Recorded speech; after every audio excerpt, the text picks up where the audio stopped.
Es La Mañana de Federico. Es radio.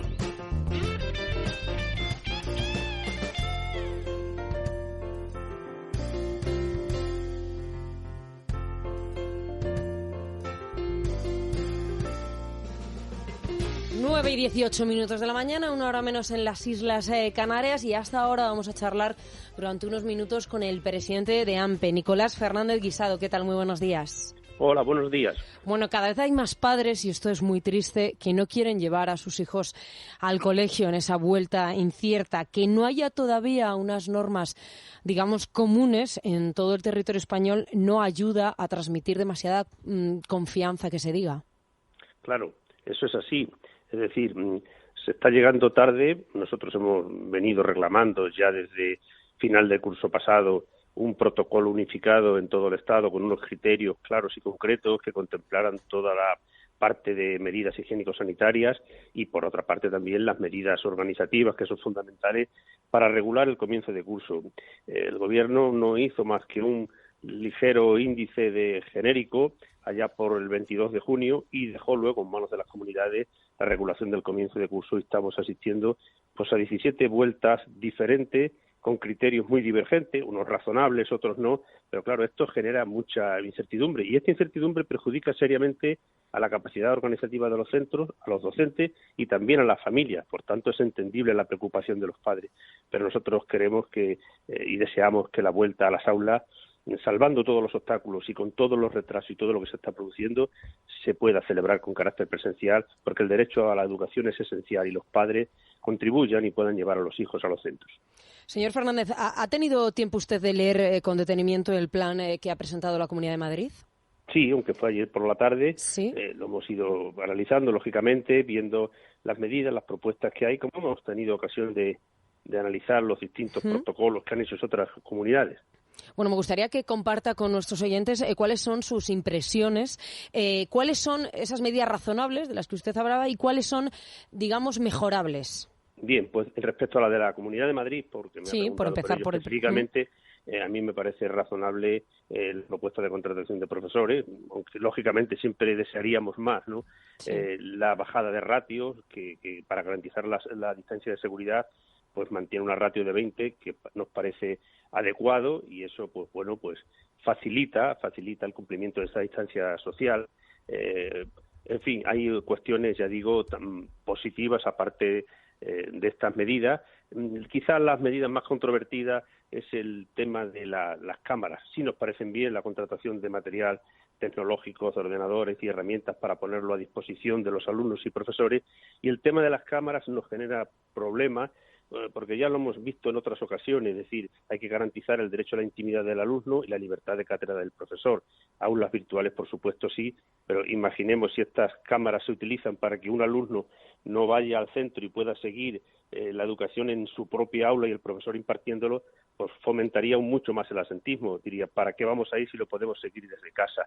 Y eso, además, ya digo, generaría otros problemas.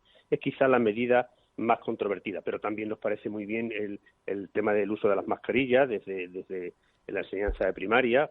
Es una medida mejorable con respecto a otras autonomías. En fin, yo creo que se ha dado la Comunidad de Madrid, aunque tarde, pues yo creo que ha hecho un protocolo bastante razonable y que debe permitir, a pesar de que ha sido ya al final de este mes de agosto, la vuelta a las aulas y dar un mensaje de seguridad a las familias en Madrid.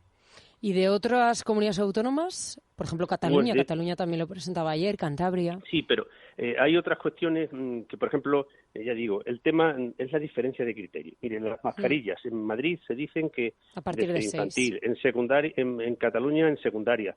La figura del coordinador del COVID, esta persona que controle un poco los protocolos y el cumplimiento de las medidas higiénico-sanitarias, pues nosotros desde AMPE venimos abogando que fuera una persona específica muy cualificada, como lo que hemos denominado la enfermera escolar, porque tiene conocimiento y competencia profesional en temas de sanidad, puede tomar decisiones en el momento que se decrete un caso, hacer el seguimiento de ese rebrote o de cualquier circunstancia, y es una persona, digo, competente. Y sin embargo se regula con carácter muy genérico. Unas comunidades lo sí, otros no. La bajada de ratio, hay comunidades que no se han hecho, se mantienen los 25, y eso no va a permitir el cumplimiento de la distancia de seguridad.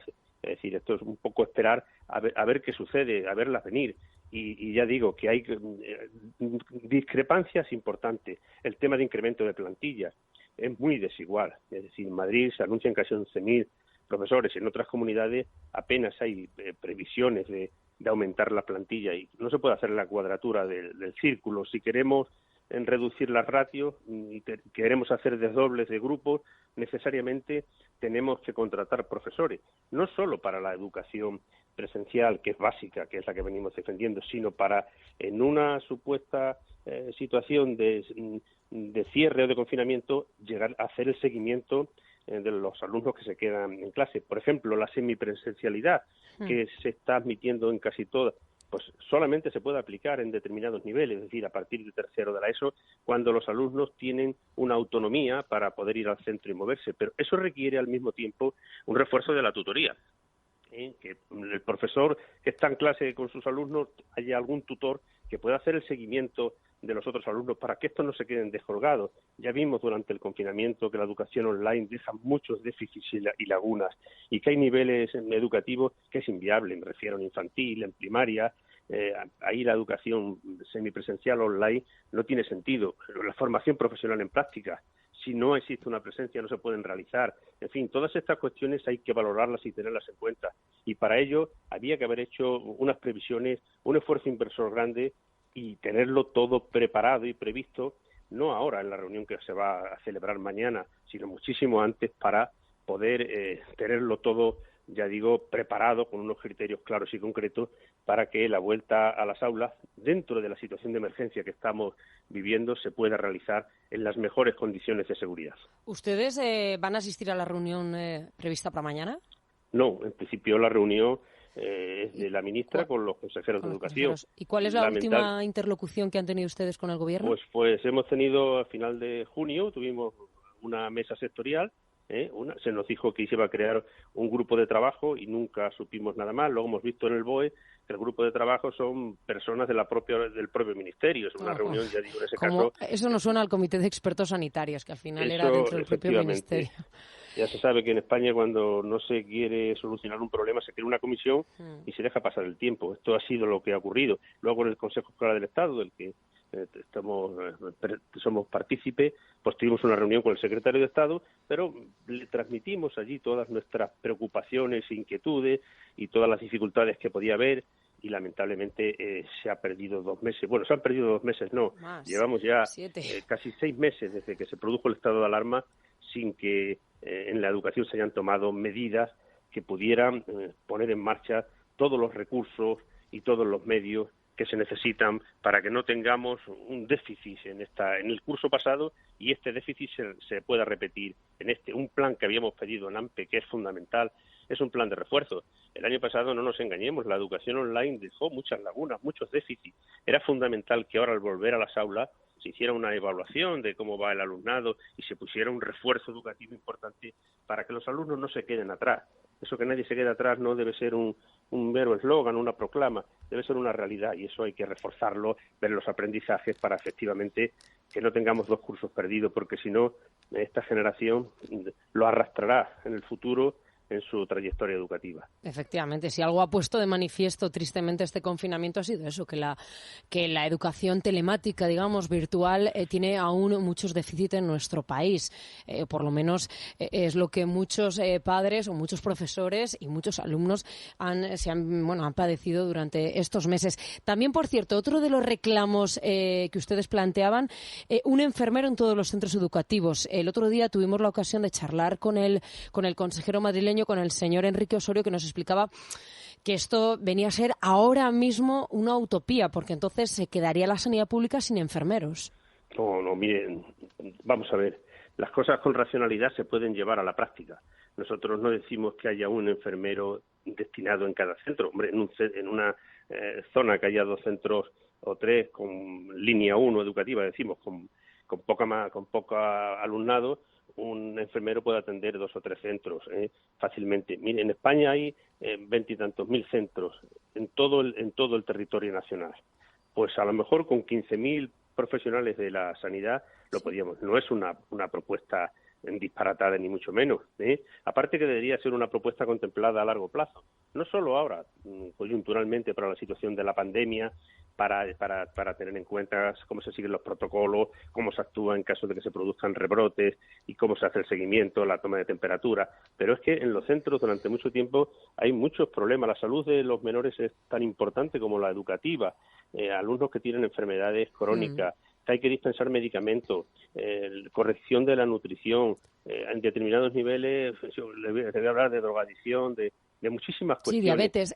Pero en esa figura que usted me está hablando, que ustedes reclaman, ¿se conformarían ya no solo con enfermeros, por ejemplo, con auxiliares técnicos sanitarios? Hombre, tenía que tener una cualificación suficiente, porque ten en cuenta que muchos alumnos necesitan la dispensa de medicamentos, y eso no todo el mundo lo puede hacer. Un seguimiento de enfermedades crónicas.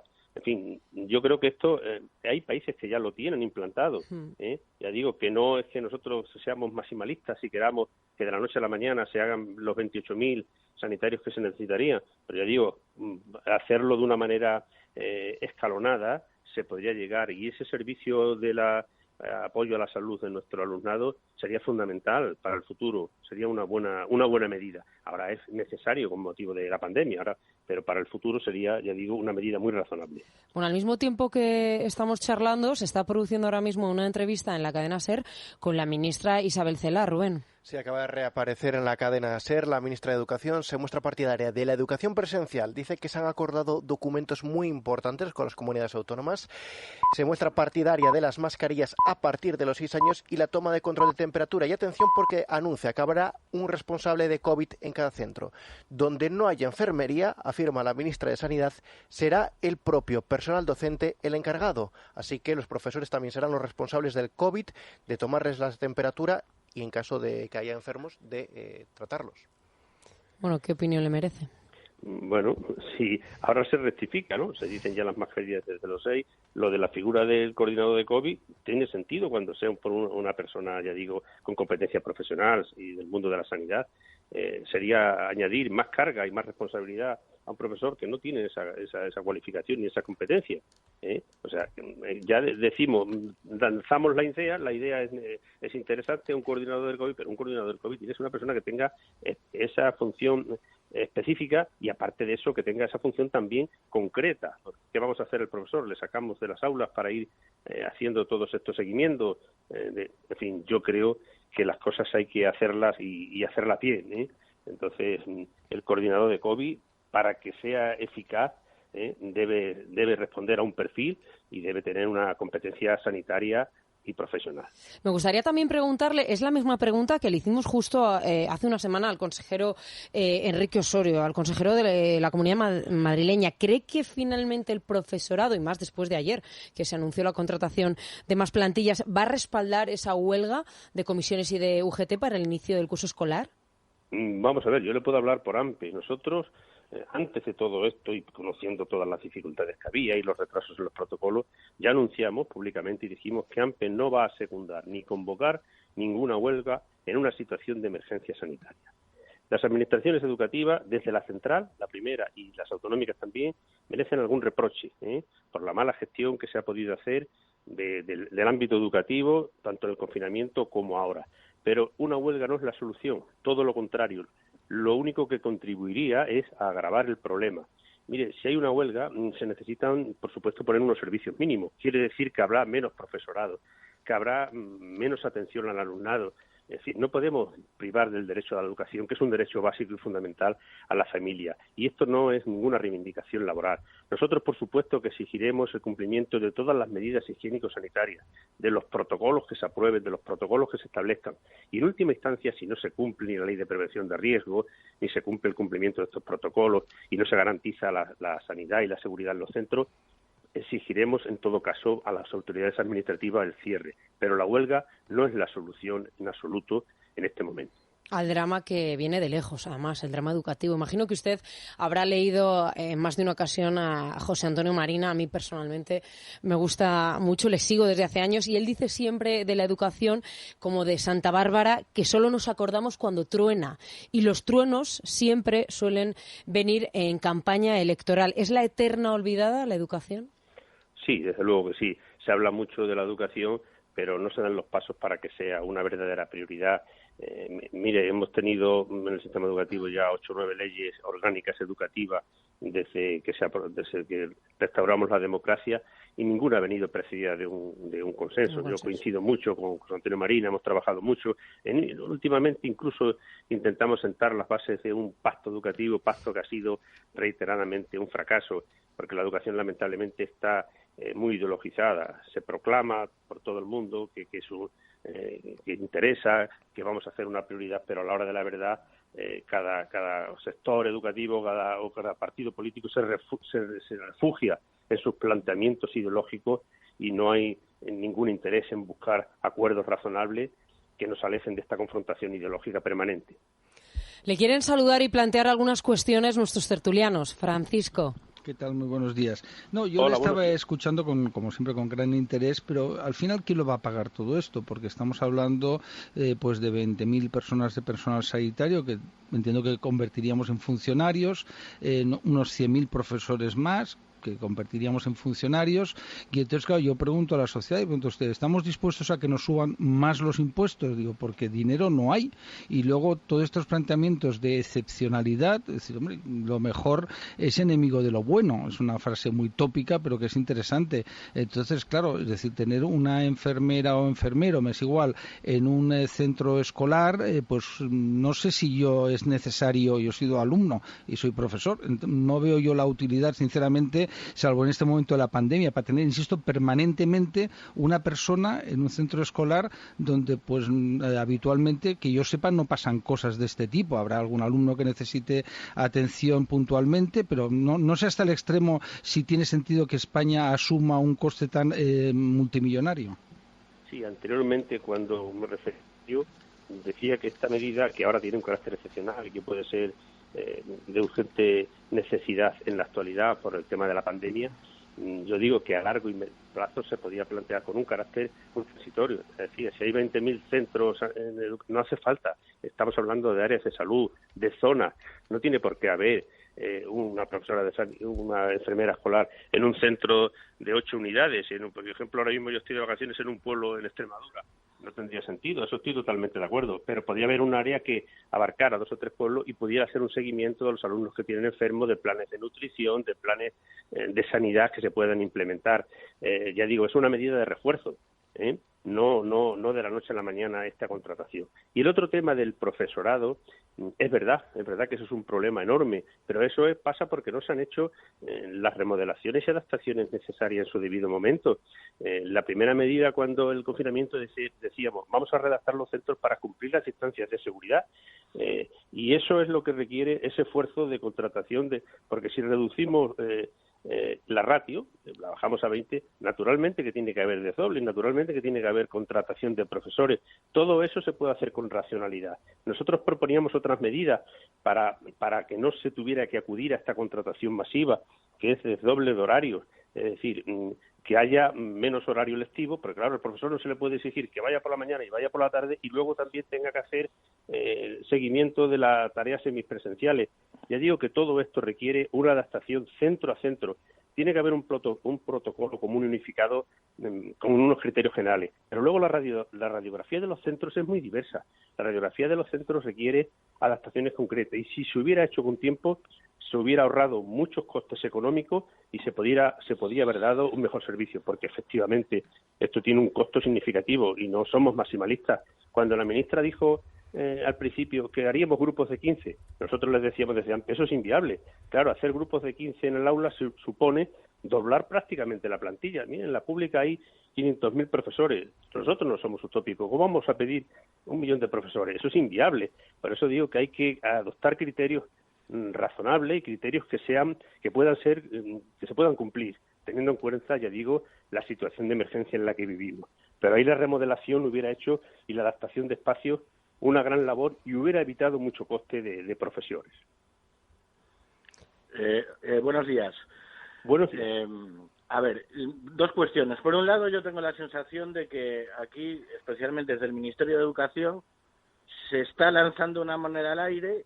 Si sale bien, si sale cara, se pondrán las medallas el Ministerio. Si sale cruz, si sale mal, será culpa de las autonomías. Eso por un lado. Y por otro, veo que todos los planes y todo el mundo incide mucho en las medidas preventivas, me parece lógico, para evitar que haya contagios. Pero no se está hablando de qué se va a hacer cuando empieza a haber contagios. Y yo creo que me parece que es evidente que van a surgir casos a los pocos días de que se inicie el curso, pues de contagios en diferentes centros.